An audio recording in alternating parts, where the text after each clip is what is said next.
L'agritech, c'est la présentation de technologies israéliennes que nous avons développées en Israël. Ce n'est pas la même chose, les présentations de technologies et la formation.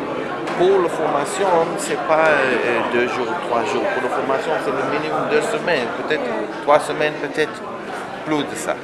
Il y aura, je crois, je dois vérifier, mais je suis sûr qu'il y aura aussi une partie de l'exposition que vous pouvez apprendre quelle formation nous donnons en Israël. Mais la formation, nous faisons hors d'exposition. Mais qu'est-ce que les Sénégalais pourront trouver au niveau de l'agritech? Agritech, il y a toutes les technologies, toutes les innovations depuis les derniers 2-3 ans que nous avons développées en Israël dans le secteur de l'agriculture. Pour nous, l'agriculture, c'est inclure l'élevage, c'est inclure la pêche, inclure les légumes et l'autre secteur de l'agriculture. C'est inclure aussi la connexion entre les technologies d'eau et les activités agricoles. Et qu'est-ce que votre ambassade va, comment vous allez accompagner les Sénégalais qui vont passer à l'agritech? C'est une bonne question. Nous avons fait aujourd'hui, par exemple, cet événement pour présenter l'exposition de Agritech. Okay? Nous allons aider chaque personne qui veut visiter en Israël pour l'exposition, mais notre activité, nous serons ici. Nous sommes les ambassades d'Israël au Sénégal, pas en Israël, mais à Dakar. Donc, nous restons ici. Et nous organisons le business, nous présentons les expositions ici, nous travaillons avec la mauvaise française, avec les chambres de commerce, avec les ministères d'agriculture, le ministère de l'élevage, le ministère de la pêche. Ce n'est pas nous qui organisons une délégation. Et il y a aussi beaucoup d'acteurs dans le secteur d'agriculture, dans le secteur privé, qui vont visiter seuls.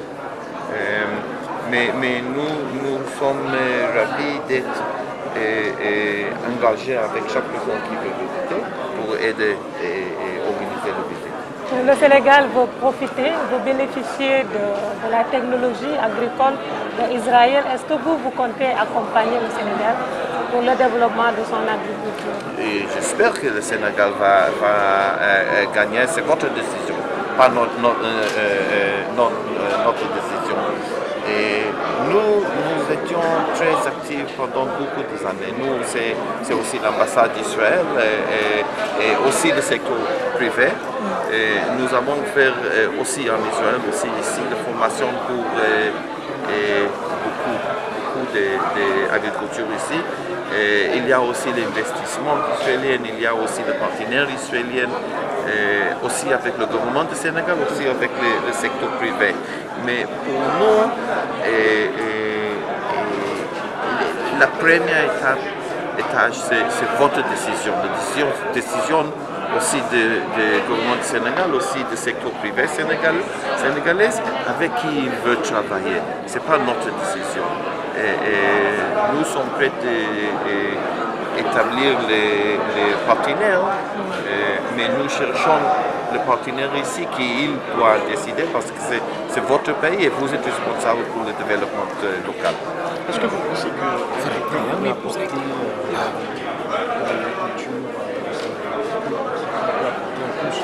dans le domaine agriculture et élevage? D'abord, je pense qu'il y a quelques similitudes entre Israël et Sénégal. Par exemple, notre style d'agriculture, c'est les fermiers familiales. Donc, c'est très similaire au Sénégal. Et la deuxième chose, qu'en Israël, nous avons un grand portfolio de technologies pour l'agriculture. Et les expositions Agritech, nous organisons chaque 3 années. Okay? Ça veut dire toutes les nouvelles technologies que nous avons développées pendant 3 ans, nous allons présenter là-bas. Cette technologie, c'est la différence aujourd'hui. Sans la technologie, il n'y a pas rien. Cette technologie, c'est la meilleure technologie, la nouvelle technologie que nous avons développée pendant les derniers 3 ans. Nous avons présenté et c'est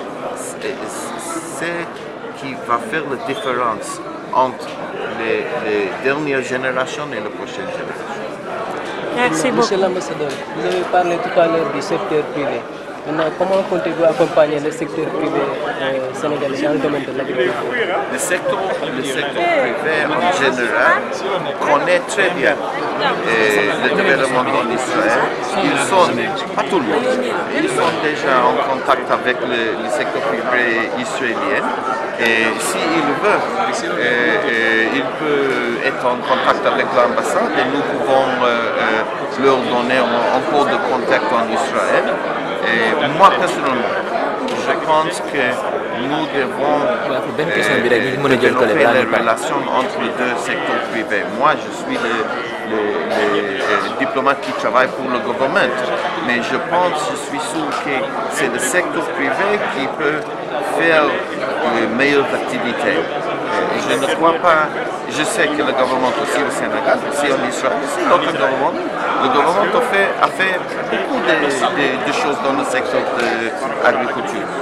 Mais personnellement, je crois que le futur, c'est le secteur privé. Il peut faire